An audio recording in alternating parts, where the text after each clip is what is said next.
धन्यवाद परमेश्वर आपके अनुग्रह के लिए। धन्यवाद खुदा परमेश्वर, आज इस सुबह का समय आपके उपस्थिति में आने के लिए आपने हमें अनुग्रह किया। धन्यवाद करते हैं प्रभु जी। वचन कहती है मनुष्य केवल रोटी से नहीं परंतु आपके मुंह से निकलता हुआ हर वचन से जीवित रहता है। प्रभु जी धन्यवाद करते हैं आपके वचन के लिए। धन्यवाद पिता परमेश्वर, आपके वचन से आप हमें तृप्त कीजिए प्रभु जी। पिता परमेश्वर, आज एक उम्मीद के साथ जो हम आए प्रभु जी, पिता परमेश्वर आपके वचन से तृप्त होते हुए हम अपने घर लौटने पाए। धन्यवाद, आपने प्रार्थना सुना, प्रार्थना मांगते हैं यीशु मसीह के नाम से, आमीन आमीन। Hallelujah hallelujah.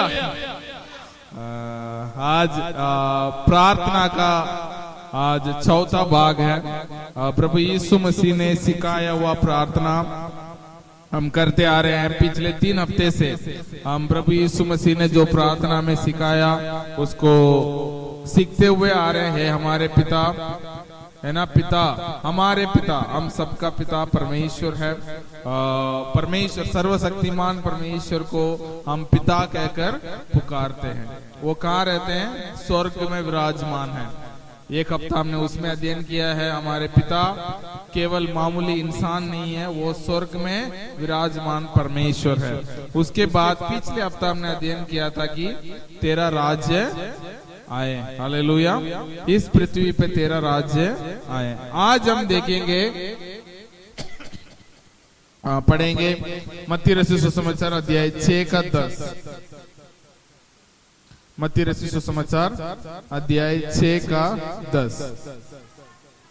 तेरा राज्य आए, तेरी इच्छा जैसे स्वर्ग में पूरी होती है वैसे पृथ्वी पर भी हो, वैसे ही पृथ्वी पर भी हो। तेरी इच्छा जैसे स्वर्ग में पूरी होती है वैसे ही पृथ्वी पर भी हो। हालेलुया। तो परमेश्वर की इच्छा स्वर्ग में जैसा पूरी होती है वैसे ही पृथ्वी पर भी हो। तो आज हम अध्ययन करेंगे परमेश्वर की इच्छा क्या है और परमेश्वर की इच्छा कैसे स्वर्ग में पूरी होती है वैसे ही इस पृथ्वी पर भी हो। यीशु मसीह इस दुनिया में क्यों आए? पढ़िए यूहन्ना रचित सुसमाचार अध्याय 6 का 38। हाँ, क्योंकि मैं अपनी इच्छा नहीं वरन अपने भेजने वाले की इच्छा पूरी करने के लिए स्वर्ग से उतरा हूँ। हालेलुया। यहाँ लिखा है कि मैं अपनी इच्छा नहीं वरन अपने भेजने वाले की इच्छा पूरी करने के लिए स्वर्ग से उतरा। तो प्रभु यीशु मसीह इस दुनिया में स्वर्ग से इसलिए उतर आएगी जो स्वर्ग में परमेश्वर का इच्छा जो है वो इस पृथ्वी पर भी हो। ठीक है। तो परमेश्वर का इच्छा क्या है?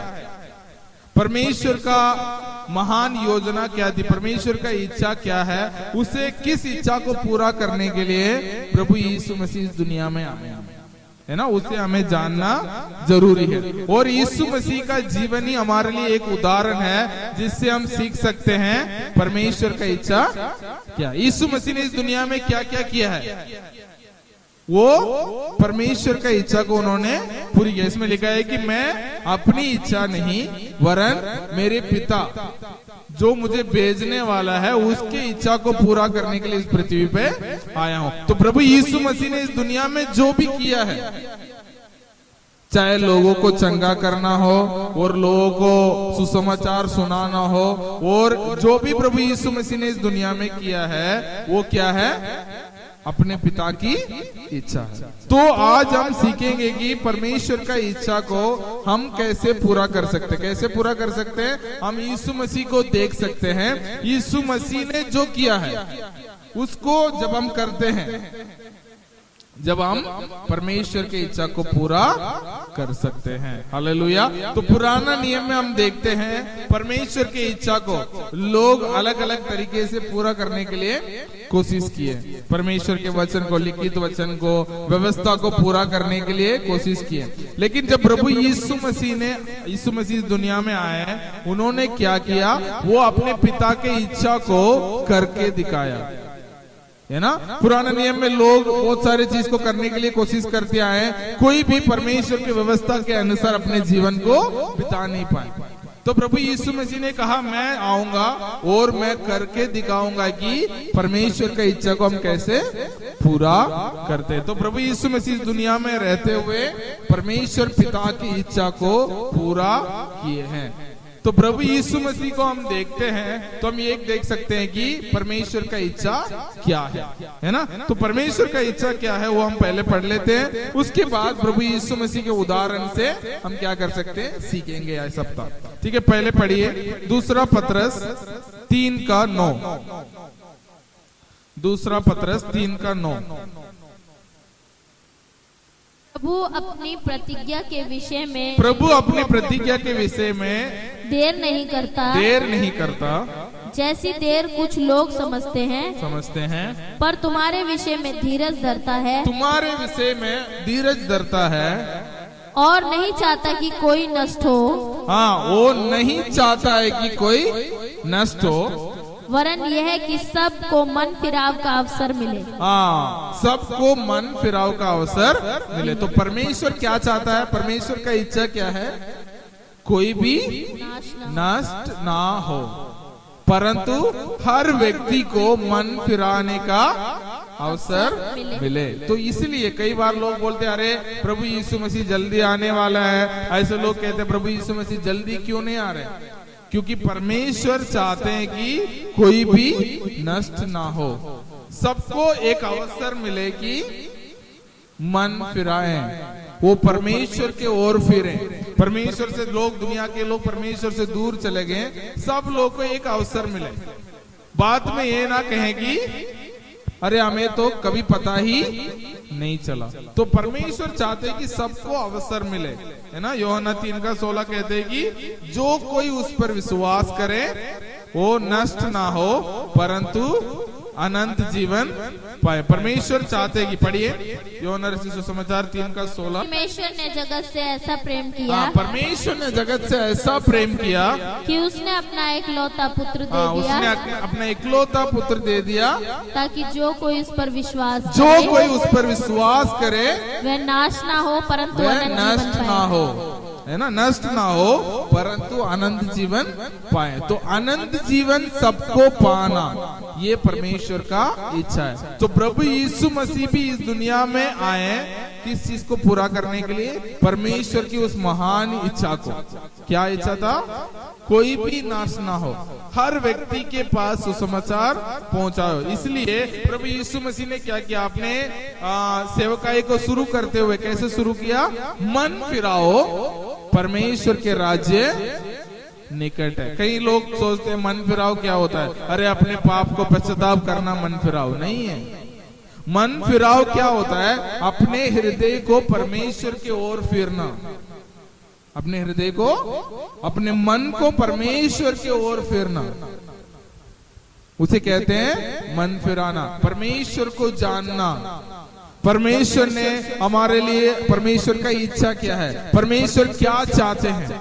परमेश्वर चाहते हैं कि कोई भी नाश ना हो, सब लोग अनंत जीवन में प्रवेश करें। ठीक है, तो परमेश्वर का इच्छा क्या है, सब लोग बचाया जाए। कोई भी व्यक्ति इस दुनिया में किसी भी धर्म का क्यों ना हो, कोई भी व्यक्ति नाश ना हो, वो परमेश्वर का इच्छा है। आपके रिश्तेदार है, हमारे रिश्तेदार है, हमारे पड़ोसी है, हमारे देश के लोग हैं, दुनिया के हर देश के लोग बचाया जाए। हर मनुष्य, एक छोटे बच्चे से लेकर वो बड़े बुजुर्ग तक, हर धर्म के लोग, हर जाति के लोग, है ना, वो चाहे स्त्री है क्या पुरुष है, ऊंचा जात का, नीचा जात का, अंग्रेज हो या भारतवासी हो, है ना, या हर व्यक्ति को, हर जाति के लोग के कोई भी व्यक्ति नाश ना हो, ये परमेश्वर का इच्छा है। तो प्रभु यीशु मसीह ने कहा है कि मैं परमेश्वर की इच्छा को पूरा करने के लिए इस पृथ्वी पे आया हूं। तो प्रभु यीशु मसीह ने क्या किया, हम पढ़ेंगे यूहन्ना रचित सुसमाचार अध्याय 6 का 38 से 40 तक पढ़ेंगे। हमने 38 तो पढ़ लिया है, दोबारा एक बार पढ़ के और 40 तक हम पढ़ेंगे। क्योंकि मैं अपनी इच्छा नहीं, क्योंकि मैं अपनी इच्छा नहीं अपने भेजने वाले की इच्छा पूरी करने के लिए स्वर्ग से उतरा हूँ। अपने भेजने वाले की इच्छा को पूरा करने के लिए स्वर्ग से उतरा हूँ।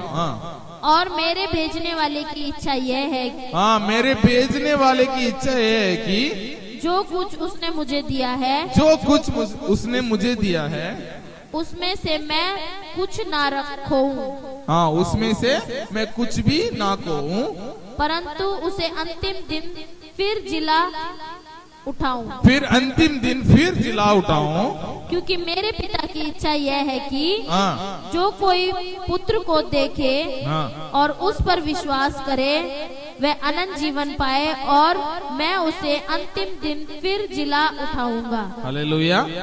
मेरे पिता का इच्छा या मुझे भेजने वाला का इच्छा है कि जो कोई पुत्र को देखे वो क्या करे, उस पर विश्वास करे और अनंत जीवन पाए। ये पिता का इच्छा है, ये परमेश्वर का इच्छा है। उस इच्छा को पूरा करने के लिए प्रभु यीशु मसीह दुनिया में आए, इस पृथ्वी पे आए।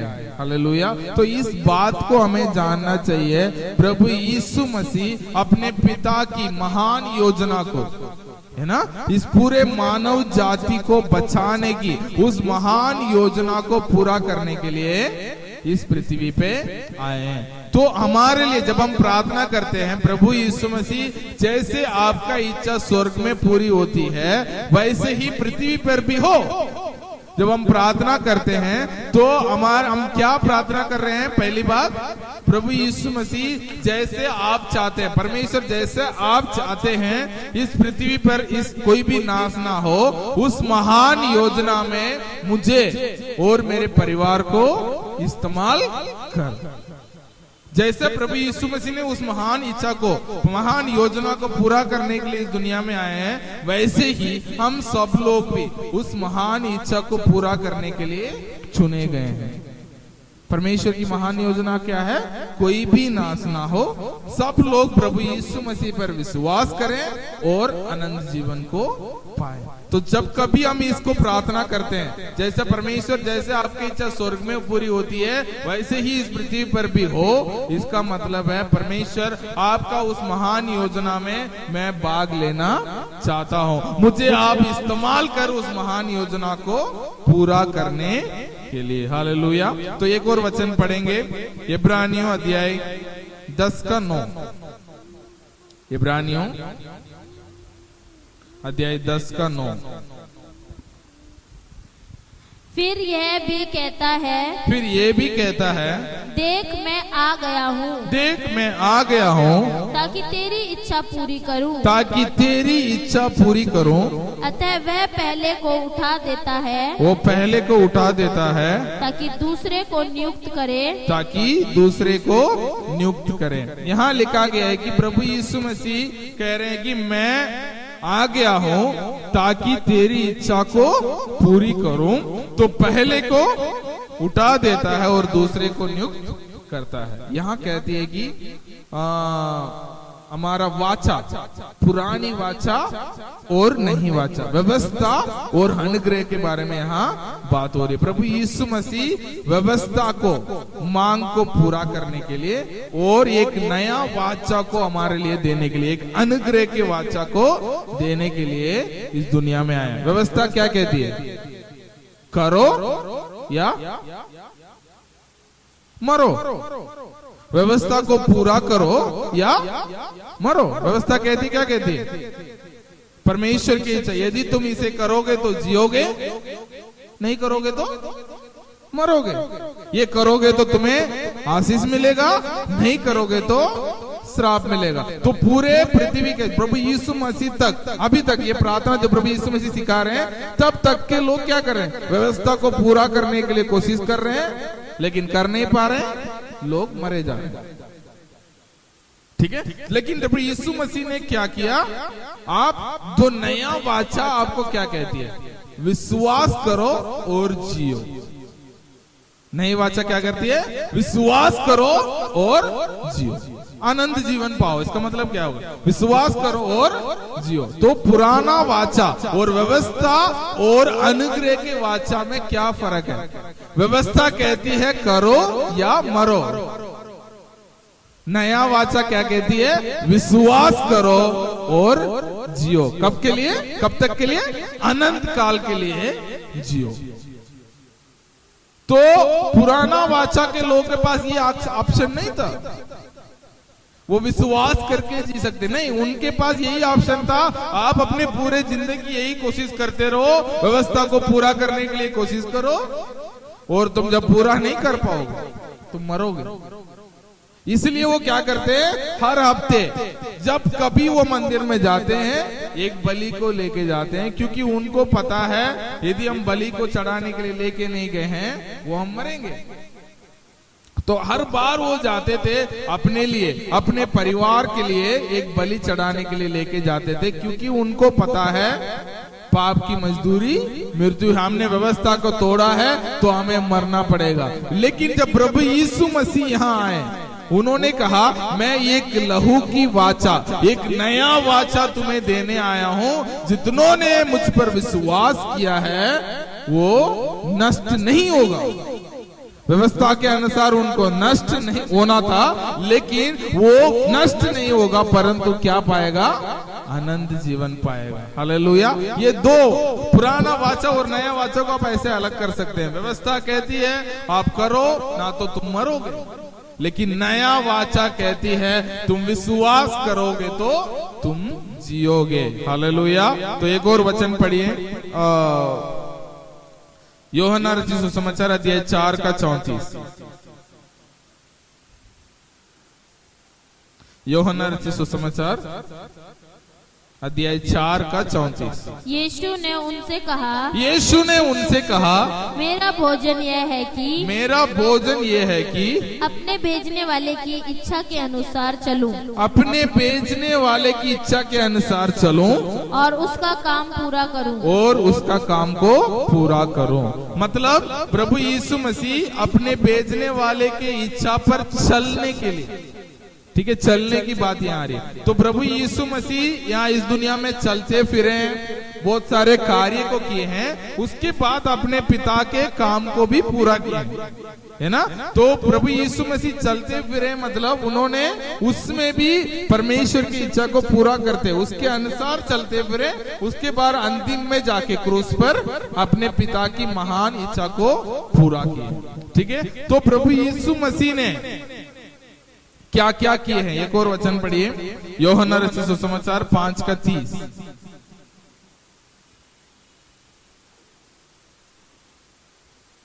मैं अपने आप से कुछ नहीं कर सकता, जैसा सुनता हूँ वैसा न्याय करता हूँ, और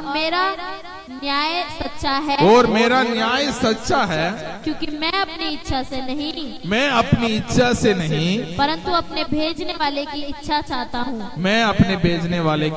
चाहता हूँ। यदि आप यूहन्ना रचित सुसमाचार को बार बार पढ़ोगे, वहाँ बार बार यीशु मसीह यही कहते हैं, देखो मैं मेरी इच्छा को नहीं, मेरे भेजने वाला, मेरे पिता को, मेरे स्वर्गीय पिता की इच्छा को पूरा करने के लिए इस दुनिया में आया हूँ। हालेलुया। तो प्रभु यीशु मसीह जो भी किए हैं इस दुनिया में, तो वो स्वर्ग को इस पृथ्वी में दर्शाने के लिए कोशिश किए हैं। स्वर्ग क्या चाहता है ना, जैसे कि मान के चलो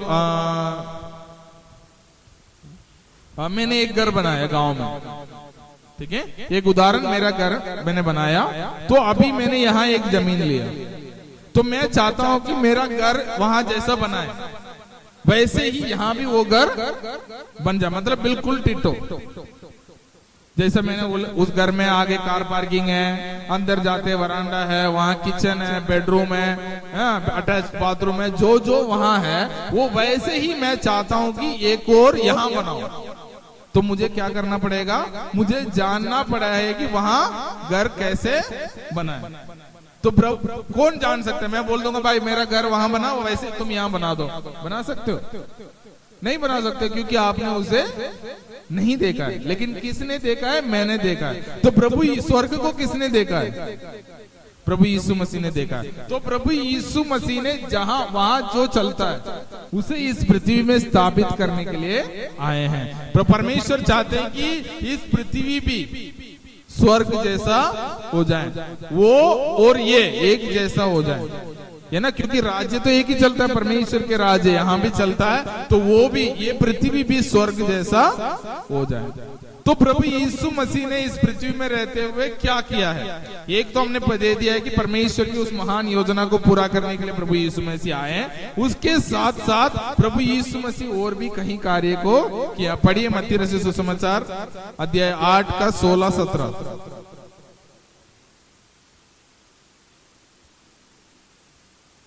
मत्ती रचित सुसमाचार अध्याय 8 का 16 और 17। जब संध्या हुई तब वह उसके पास बहुत से लोगों को लाए, हाँ, बहुत से लोगों को लाए जिनमें दुष्टात्माएं थी। उसने उन आत्माओं को अपने वचन से निकाल दिया, उसके वचन से निकाल दिया, और सब बीमारों को चंगा किया, ताकि जो वचन यशायाह भविष्यवक्ता के द्वारा कहा गया था, जो वचन यशायाह भविष्यवक्ता के द्वारा बताया गया है वह पूरा हो। उसने आप अपनी दुर्बलता को ले लिया, उसने आप अपना हमारी दुर्बलताओं को ले लिया और हमारी बीमारियों को उठा लिया, है ना। यहाँ लिखा गया है कि यीशु मसीह ने क्या किया। वहाँ जितने भी लोग यीशु मसीह के पास आते थे, यहाँ लिखा गया है कि जितने भी दुष्टात्मा से ग्रसित लोग यीशु मसीह के पास आए हैं, उन्होंने क्या किया? उसके वचन से उनको निकाला, और उसके बाद बीमारों को क्या किया? उन्होंने चंगा किया। यहाँ लिखा है कि सब बीमारों को, ठीक है। इसका मतलब आपको पता होना चाहिए, स्वर्ग में दुष्टात्माएं नहीं है। स्वर्ग में दुष्टात्माएं नहीं है, एक दो छोटा मोटा नहीं है। मतलब स्वर्ग में कोई भी दुष्टात्मा नहीं है। इसका मतलब क्या है? हमारे जीवन में भी दुष्टात्मा नहीं रहना चाहिए। सवाल ये नहीं कि रहता है नहीं रहता है। आप जगह देंगे तो वो रहेगा, नहीं देंगे तो वो नहीं रहेगा। लेकिन परमेश्वर चाहते क्या है? हमारे बीच में दुष्टात्मा ना रहे। दूसरी बात, उसने सबको चंगा किया, एक दो को, जितने भी उनके पास आए तो सबको चंगा किया। कई सारे लोगों को विचार ये है, भाई परमेश्वर भी कई बार बीमारियों को बेचता है, कई बार परमेश्वर बीमारी को अनुमति देता है। नहीं, प्रभु यीशु मसीह ने बोला, मैं अपने पिता की इच्छा को स्वर्ग से मैं इसलिए भेजा गया हूं कि स्वर्ग को इस पृथ्वी में स्थापित करूं। इसका मतलब यीशु मसीह ने दुष्ट आत्मा को निकाला। इसका मतलब क्या है? वहां स्वर्ग में दुष्ट आत्माएं नहीं है, यहाँ भी हमारे बीच में भी नहीं रहना चाहिए। प्रभु यीशु मसीह ने सब बीमारियों को चंगा किया है। इसका मतलब यहाँ भी हमारे बीच में भी कोई भी बीमारी रहने का अधिकार नहीं है। अभी दोबारा सवाल ये आती है कि क्या हम बीमार होते हैं? नहीं होते हैं। आप होते हैं, उसको शैतान बीमारी को लेके आता है, उसको कोई भी नहीं रोक सकता। लेकिन उस बीमारी में बने रहना, हाँ चलो ठीक है, ये परमेश्वर की इच्छा है तो ठीक होगा, ना तो ठीक नहीं होगा, ऐसा बोलना बेवकूफी है। क्योंकि आप जानते हैं स्वर्ग में बीमारी नहीं है। हमें कैसे मरना चाहिए? ऐसे ही प्रभु को आराधना करते हुए, प्रभु को महिमा करते हुए, अपने जीवन में सारे खुशियों को अनुभव करते हुए, जब आपको लगता है परमेश्वर मैं आपके पास आना चाहता हूं, ऐसे बोल के अपने आंख बंद करके चला जाना। ये परमेश्वर का इच्छा है। हमें कैसे मरना है, कैसे इस पृथ्वी को छोड़ के जाना है। बीमारी से, परेशानी से, एक्सीडेंट से, हाँ, तकलीफ से उसके पास पहुंचना परमेश्वर का इच्छा नहीं है। परमेश्वर का इच्छा है मेरे लोग कितने भी साल रहना चाहते हैं उतने साल रहें, और जब उनको लगता है मैंने अपना दीर्घ आयु को पूरा कर लिया है। जब वो कहे कि हाँ सुबह आज अपने सारे परिवार को बुलाएं, मैं परमेश्वर के पास जाना चाहता हूँ, है ना, ऐसा करके अपने खुशी माहौल में परमेश्वर के पास वापस जाना, वो परमेश्वर का इच्छा है। ऐसा नहीं कैंसर हो गया, वो हो गया, पथरी हो गई, ये हो गई, शुगर हो गया, वो हो गया, हाँ ऐसा करके मरना परमेश्वर की इच्छा नहीं है। क्योंकि प्रभु यीशु मसीह ने एक को भी नहीं छोड़ा। यदि परमेश्वर का इच्छा होता तो एक दो को तो छोड़ना चाहिए, अरे ये तो हाँ ठीक होने का लायक नहीं है, क्योंकि परमेश्वर का इच्छा है कि ये थोड़ा और दुख सहे, उसके बाद ये ठीक होगा, ऐसा बोल के एक दो को तो छोड़ देना चाहिए। वचन कहती है उन्होंने सब बीमारों को चंगा किया। तो मतलब परमेश्वर का इच्छा ये है कि कोई भी बीमार ना रहे, कोई भी दुष्ट आत्मा से ग्रसित ना हो और सब लोग भले चंगा रहे। इसलिए वचन में लिखा गया है कि उसने हमारे बीमारों को अपने ऊपर उठा लिया ताकि हम एक अच्छा जिंदगी जी सके। ठीक है, उसके बाद प्रभु यीशु मसीह जब प्रचार करते हुए चल रहे थे, उन्होंने अपने लोगों से कहा, क्या कहा, पढ़िए मत्ती रचित सुसमाचार 11:28। मत्ती रचित सुसमाचार 11:28। हे सब परिश्रम करने वालों, है सब परिश्रम करने वालों और बोझ से दबे हुए लोगों, और बोझ से दबे हुए लोग मेरे पास आओ, मेरे पास आओ, मैं तुम्हें विश्राम दूंगा, मैं तुम्हें विश्राम दूंगा। प्रभु यीशु मसीह कह रहे कि है सब बोझ से दबे हुए लोग मेरे पास आओ, मैं तुम्हें क्या दूंगा, विश्राम दूंगा। तो एक विश्राम की जीवन क्या है, परमेश्वर का इच्छा। यदि परमेश्वर की इच्छा नहीं है तो प्रभु यीशु मसीह तो नहीं बोलेंगे ना, भाई मेरे पास जितने भी तकलीफ में है, जितने भी परेशानी में है, मेरे पास आओ, मैं तुम्हें विश्राम दूंगा। ऐसा तो नहीं बोलना चाहिए, है ना। तो प्रभु यीशु मसीह ने बोला है कि मेरे पास आओ, मैं तुम्हें विश्राम दूंगा। तो मतलब विश्राम में जीना। विश्राम क्या होता है, आराम की जिंदगी जीना परमेश्वर का इच्छा है। जिंदगी भर दुख उठा के, जिंदगी भर तकलीफ में जीना परमेश्वर की इच्छा नहीं है। ये तकलीफ में जीना मेहनत करने की ना कह रहे हैं। लोग कहने लगे अच्छा प्रभु यीशु मसीह आराम देंगे, बोला तो हम कोई मेहनत नहीं करेंगे। नहीं है, मेहनत करना अलग है, परेशान रहना अलग है ना। मेहनत करना अपने कमाने के लिए, अपने काम के लिए, अपने परिवार के आशीष के लिए मेहनत करना वो गलत नहीं है, लेकिन परेशान रहना, है ना, ड्यूटी पे duty, double duty, triple duty, 4 duty एक साथ करना, ये परमेश्वर का इच्छा नहीं है। परमेश्वर आप एक ड्यूटी करते रहेंगे, उसी एक ड्यूटी से परमेश्वर आपके परिवार को आशीष कर सकते हैं। हालेलुया। हाँ मैं 4 ड्यूटी करूंगा, डबल ड्यूटी करूंगा, नाइट भी करूंगा, दिन भी करूंगा, दिन रात मेहनत करूंगा तब सफलता पाऊंगा, नहीं है। भले एक ड्यूटी क्यों ना कर रहे हो, भले 8 घंटे क्यों ना कर रहे हो, लेकिन उस काम को आप ईमानदारी से करते हो, परमेश्वर पर भरोसा करते हुए करते हो, उस ड्यूटी को परमेश्वर आपके परिवार के लिए, आपके लिए आशीषमय बनाने के लिए विश्वास योग्य है। वचन कहती है आप जो बोझ से दबे हुए लोग, जो परेशान में हो, आप मेरे पास आओ, मैं तुम्हें क्या दूंगा, विश्राम दूंगा। लोग बोलते ये तो मरने के बाद जो विश्राम है उसकी बात कर रही है, नहीं है। इस पृथ्वी पे रहते हुए परमेश्वर के शांति को आप क्या कर सकते हैं, अनुभव कर सकते हैं। हालेलुया। तो मतलब विश्राम में रहना परमेश्वर की इच्छा है। ठीक है, तो मैंने बोला था कोई भी नाश नहीं होना, वो परमेश्वर का इच्छा है। और दूसरा हमने देखा बीमारी और दुष्ट आत्मा से मुक्त रहना, वो परमेश्वर का इच्छा है। तीसरा हमने देखा है कि विश्राम में जीना किसका इच्छा है, परमेश्वर की इच्छा है। ठीक है, उसके बाद हम देखेंगे आशीष में जीना परमेश्वर का इच्छा है। पढ़िए गलातियों अध्याय 3:13, गलातियों अध्याय 3:13। मसीह ने जो हमारे लिए शापित बना, हमें मोल लेकर व्यवस्था के श्राप से हमें छुड़ाया। क्योंकि लिखा है, जो कोई काट पर लटकाया जाता है वह श्रापित है। वचन लिखा गया है कि प्रभु यीशु मसीह हमारे लिए श्रापित बन गया ताकि हमें श्राप से छुड़ाया जाए। मतलब प्रभु यीशु मसीह हमारे लिए क्रूस पर लटका ताकि हम एक आशीषित जीवन जी सकें। तो आशीषित जीवन जीना परमेश्वर का इच्छा है।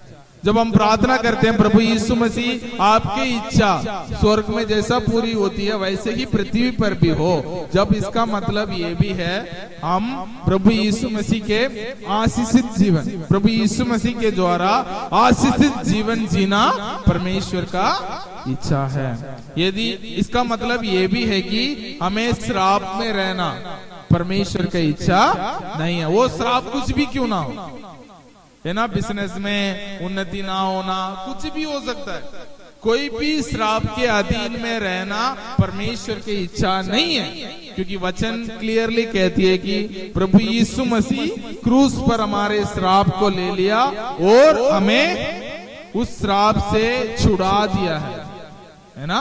व्यवस्था में भी बहुत सारे श्राप हैं, वो सारे श्राप से प्रभु यीशु मसीह ने हमें छुड़ा दिया है। एक और वचन पढ़िए, दूसरा कुरिन्थियों अध्याय 8 का 9। दूसरा कुरिन्थियों अध्याय 8 का 9, उसमें क्या लिखा है?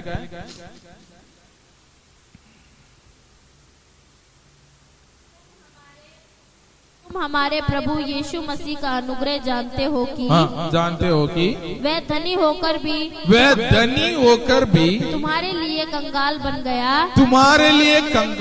गया, ताकि उसके कंगाल हो जाने से तुम धनी हो जाओ। हाँ, उसके कंगाल हो जाने से तुम क्या हो जाओ? धनी हो जाओ।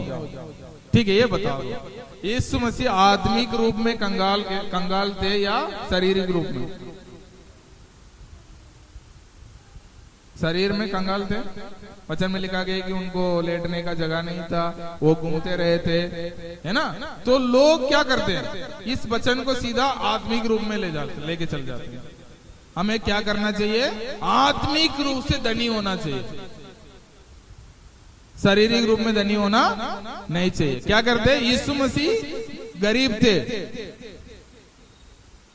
तो हमें भी गरीब रहना चाहिए।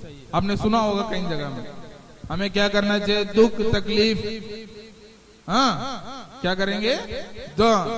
दुख तकलीफ की जीवन जिएंगे तो परमेश्वर क्या होगा? हमारे जीवन से प्रसन्न होगा। नहीं है, यहाँ लिखा गया, क्लियरली लिखा गया है, प्रभु यीशु मसीह हमारे लिए कंगाल बन गया ताकि उसके कंगाल हो जाने से हम क्या बने? धनी हो जाए। मतलब कंगाल में रहना, कंगाली में रहना परमेश्वर की इच्छा नहीं है। प्रभु यीशु मसीह हमारे लिए कंगाल बने थे ताकि हम एक आशीषित जीवन जी सके। तो इस बात को आप याद रखिए, ये मत सोचना है कि अरे प्रभु यीशु मसीह के लिए मैं कंगाल हूँ, प्रभु यीशु मसीह के लिए मैं कंगाल के जीवन जी रहा हूँ। नहीं है, वैसे जीने का जरूरत नहीं है, क्योंकि प्रभु यीशु मसीह हमारे लिए कंगाल बना ताकि हम अच्छा जीवन जी सके। मसीह लोग क्या करते हैं? अच्छा पोस्ट में जाना नहीं चाहते हैं, अच्छा पद में काम करना नहीं चाहते। अरे हम तो ऐसे ही जीवन जिएंगे, जिंदगी काटेंगे और चले जाएंगे। नहीं है, मसीह लोग अच्छे पद को चाहत रखना चाहिए, अच्छे पढ़े लिखे होना चाहिए। हमारे देश के टॉप पोजीशन में मसीह लोग जाने की इच्छा रखना चाहिए। इच्छा ही नहीं रखेंगे तो जाएंगे कब? हाँ, मसीह लोग कई बार बोलते हैं, लोग कई पेरेंट्स बोल देते हैं, अरे तुम्हें पुलिस में नहीं जाना है, ऑफिसर में तुम्हें नहीं जाना है, वहाँ बहुत सारे लोग घूस लेते हैं, वो बहुत सारे लोग भ्रष्टाचार करते हैं। नहीं, मसीह लोग वहां नहीं जाएंगे तो भ्रष्टाचार को कैसे रोकेंगे? मसीह लोग ऐसे पोजीशन में जाएंगे तभी तो उनका नीचे जो भ्रष्टाचार कर रहा है उसको रोक सकता है। लोग कहते हैं नहीं हम तो इस दुनिया के नहीं है, वहां जाएंगे तो हम भी भ्रष्टाचारी बन जाएंगे। नहीं है, वचन में कहती है तुम इस जगत की ज्योति हो। तुम अंधेरा में तुम्हारा रोशनी झलकना चाहिए। इस दुनिया के लोग क्या कर रहे हैं उससे मतलब नहीं है। आपको जिस जगह पे जाना है, परमेश्वर ने जो आशीष हमें दी है, उस आशीष को पाते हुए जहां रहते हैं वहां परमेश्वर के लिए चमकना है। हालेलुया। तो हमारे बच्चे, हमारे बड़े आशीष की इच्छा रखिए, परमेश्वर के आशीष को अनुभव करने के लिए जिस क्षेत्र में आप जाना चाहते हैं वहां उसकी इच्छा रखिए। परमेश्वर का वचन कहती है मैं तुम्हें ऊंचा रखूंगा। परमेश्वर का इच्छा क्या है? ऊंचाई में ले जाना। नीचे स्तर में रहना परमेश्वर की इच्छा नहीं है। मसीह लोगों का स्थान है ऊंचाई पे उड़ना। वचन कहती है परमेश्वर पर भरोसा रखने। एक वचन पढ़िए, यशायाह की पुस्तक अध्याय 40 का 41 क्या कहती है? यशायाह की पुस्तक 40 का 41।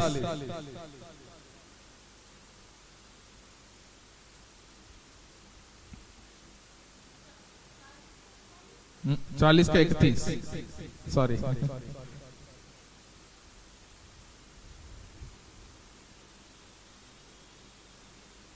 नहीं है क्या? हाँ, जो यहोवा के बाट जोते हैं वह नया बल प्राप्त करते हैं। हाँ, वो उकाब के नाई उड़ान उड़ेंगे और वह दौड़ेंगे, हाँ, और समित ना होंगे, हाँ, और चलेंगे, वो तकीत ना होंगे। वो कैसे उड़ान उड़ेंगे? उकाब के जैसा, बतख के जैसा नहीं है क्वैक क्वैक क्वैक क्वैक करके यहाँ नीचे ही अपने जिंदगी काट के चले जाना नहीं है। परमेश्वर पर जो भरोसा करते हैं वो क्या करते हैं? उकाब के नाई उड़ेंगे। हालेलुया। हमें ऊंचे स्थान में, सारे पक्षियों से ऊंचा क्या उड़ता है? उकाब उड़ता है। तो उकाब के नाई कौन उड़ेंगे? जो परमेश्वर पर भरोसा रखने वाला। तो हमारा स्थान ऊंचा है। जहां पर भी हम जाते हैं हमारा स्थान क्या होना चाहिए? ऊंचा होना चाहिए। ऊंचा चीज की, उस चीज की आपको चाहत रखना चाहिए। वो परमेश्वर का इच्छा है हमारे लिए, हमारे जीवन के लिए। ठीक है, तो आशीष परमेश्वर का, आशीषमय जीवन परमेश्वर का इच्छा है। जब हम प्रार्थना करते हैं परमेश्वर आपके आशीष को अपने लोग, हमारे परिवार के लोग इस पृथ्वी पे अनुभव करने पाए। जब हम कहते हैं परमेश्वर जैसे आपकी इच्छा स्वर्ग में पूरी होती है वैसे ही इस पृथ्वी पर भी हो। हालेलुया। तो उसके बाद यीशु मसीह ने अपने दिए हुए काम को कैसे पूरा किए हैं उसको देखते हुए हम प्रार्थना करते हैं। पढ़िए मत्ती रचित सुसमाचार 26 का 39, 26:39। फिर वह थोड़ा और आगे बढ़कर, फिर वो थोड़े और आगे बढ़कर मुंह के बल गिरा और यह प्रार्थना की, हाँ, ये प्रार्थना की, हे मेरे पिता, यदि हो सके तो यह कटोरा मुझसे टल जाए। हाँ, हो सके तो इस कटोरा मुझसे टल जाए। तो भी जैसा मैं चाहता हूँ वैसा नहीं, जैसा मैं चाहता हूँ वैसा नहीं, परंतु जैसा तू चाहता है वैसा ही हो। हाँ, परंतु जैसा तू चाहता है वैसे भी हो। हालेलुया। तो कई बार परमेश्वर की इच्छा के अनुसार चलना हमें मुश्किल लगता है ना? लेकिन उस समय में हमारा प्रार्थना कैसे होना चाहिए? यीशु मसीह के जैसा होना चाहिए। परमेश्वर आपका इच्छा है, मेरे इच्छा नहीं। हाँ, इस वचन को सबसे गलत मसीह लोग इस्तेमाल करते हैं। सबसे गलत मसीह लोग इस्तेमाल करते हैं। प्रभु यीशु मसीह ने कब बोला? सबको बचाने के लिए क्रूस पर मरना था, तब यीशु मसीह ने इस वचन को यूज किया। क्या बोला? परमेश्वर हो सकता है तो इस कटोरा, इस दर्द को मुझसे ले लो, ताकि फिर भी मेरा इच्छा नहीं, आपकी इच्छा पूरी होने पाए। लेकिन मसीह लोग इस वचन को कहां इस्तेमाल करते हैं? जब बीमार होते हैं। परमेश्वर बीमार तो मैं हो गया हूं, आपने मेरे को दे दिया है, दोष उन पर डाल दिया, आपने मेरे पे दे दिया है, लेकिन अभी मेरा इच्छा नहीं, आपका इच्छा मेरे जीवन से पूरी हो जाए। ये बीमारी के लिए नहीं, ये गरीबी के लिए नहीं, ये परमेश्वर का उस सुसमाचार को प्रचार करने के लिए है ना। तब आपके जीवन में तकलीफ आती है, तब आप बोल सकते हैं। एक ही पे परमेश्वर ने, प्रभु यीशु मसीह ने बोला था कि इस दुनिया में लोग आपको कब सताएंगे, मेरे नाम के लिए सताएंगे, तब तुम मगन हो, क्योंकि तुम्हारा प्रतिफल स्वर्ग में ज्यादा होगा। बीमारी पे मगन होने के लिए नहीं बोला, अरे मेरा तो बीमारी हो गया, परमेश्वर के लिए मैं इस्तेमाल होने वाला हूं, नहीं है, ऐसा नहीं है। उस समय में तो परमेश्वर ने बोला शैतान को भागाओ, वो भागेगा, क्योंकि ये बात को आपको जानना चाहिए। हाँ, परमेश्वर के सुसमाचार के प्रति प्रभु यीशु मसीह को उन्होंने सताया तो हमें भी सताएंगे। उस समय में हमें क्या करना चाहिए, दृढ़ होना चाहिए। उस समय में हम बोल सकते हैं परमेश्वर हो सकता है तो ये तकलीफ मेरे से हटा दो, फिर भी आपका इच्छा है, मेरे इच्छा नहीं है। मैं आपके सुसमाचार के लिए, आपके प्रेम को लोगों तक पहुंचाने के लिए इस तकलीफ को मैं क्या सकता हूँ, सह सकता हूँ, लेकिन इसको उल्टा हमें इस्तेमाल नहीं करना है, क्योंकि प्रभु यीशु मसीह ने बीमारी को यहाँ रहने के लिए नहीं आया, उनको चंगा करने के लिए आया। इसलिए लिखा गया है कि विश्वास करने वालों का चिन्ह क्या है, वो बीमारी पर हाथ रखेंगे और ठीक हो जाएंगे, दुष्ट आत्मा को प्रभु यीशु मसीह के नाम पे भगाएंगे और इस समाचार को दुनिया के कोने कोने तक पहुंचाएंगे। वो विश्वासियों का चिन्ह है। जब कभी आप प्रार्थना करते हैं, इस बात को याद करते हुए आप प्रार्थना कीजिए। परमेश्वर का इच्छा क्या है, कोई भी नाश ना हो, परंतु सब लोग परमेश्वर को सुसमाचार सुनने का, मन फिराना का मौका मिल सके। दूसरी बात, बीमारी परमेश्वर का इच्छा नहीं है, एक स्वस्थ जीवन परमेश्वर का इच्छा है, उसकी हम घोषणा करते हैं। और विश्राम हमारी परमेश्वर की इच्छा है, स्वर्ग में विश्राम है। सब लोग सोचते हैं हमें आराम कब मिलेगी, स्वर्ग जाएंगे जब मिलेगी, लेकिन प्रभु यीशु मसीह ने कहा अभी मेरे पास आओ, तुम्हें मैं क्या दूंगा, विश्राम दूंगा। तो विश्राम हमारी परमेश्वर की इच्छा है हमारे लिए। उसके बाद आशीष, एक आशीषमय जीवन परमेश्वर की इच्छा है हमारे लिए। ठीक है, इस बात को आप याद रखें। जब कभी इस प्रार्थना को आप क्या करोगे, परमेश्वर आपकी इच्छा जैसा स्वर्ग में पूरी होती है वैसे ही इस पृथ्वी पर भी हो। जब इन चार बातों को आप याद रखें, और भी चीजें हैं लेकिन हम यहाँ खत्म करते हैं। सब लोग अनंत जीवन पाना परमेश्वर की इच्छा है, सब लोग स्वस्थ रहना परमेश्वर की इच्छा है, विश्राम में जीना परमेश्वर की इच्छा है, और आशीषमय जीवन परमेश्वर की इच्छा है। उसमें कोई भी श्राप हमारे जीवन में नहीं होगा। आने वाले हफ्ते हम बहुत इंपॉर्टेंट टॉपिक है हम सीखने वाले हैं, पढ़िए, उसको पढ़ के हम खत्म करेंगे। मत्ती रचित सुसमाचार 6:11, मत्ती रचित सुसमाचार 6:11। हमारी दिन भर की रोटी आज हमें दे। आगे, जिस प्रकार हमने अपने अपराधियों को क्षमा किया है, वैसे ही तू भी हमारे अपराधों को क्षमा कर। ठीक है, क्षमा करना, माफ करना। ठीक है, ये प्रार्थना में एक बहुत बड़ी बात है। इसके आने वाले हफ्ते हम विश्वास के साथ, प्रार्थना के साथ आइए। यदि ये वचन हमने सीख लिया, ये वचन को हमने जान लिया, कई सारे हमारे प्रार्थनाएं इसलिए सुना नहीं गया क्योंकि हम क्या नहीं कर रहे हैं, लोगों को माफ नहीं कर रहे हैं, लोगों के प्रति कुछ बातों को हमारे मन में रखते हैं, उसकी वजह से हमारा प्रार्थना में रुकावट आती है। तो कल अगले हफ्ते जो है ये प्रार्थना का 5वां पार्ट होगा, उसमें हम क्या करेंगे, क्षमा करने के बारे में हम सीखेंगे। वैसे ही ये प्रार्थना को सीखते सीखते हम क्या करेंगे, परमेश्वर की उस महान योजना को, उस स्वर्ग के इच्छा को इस पृथ्वी में हम क्या करेंगे, स्थापना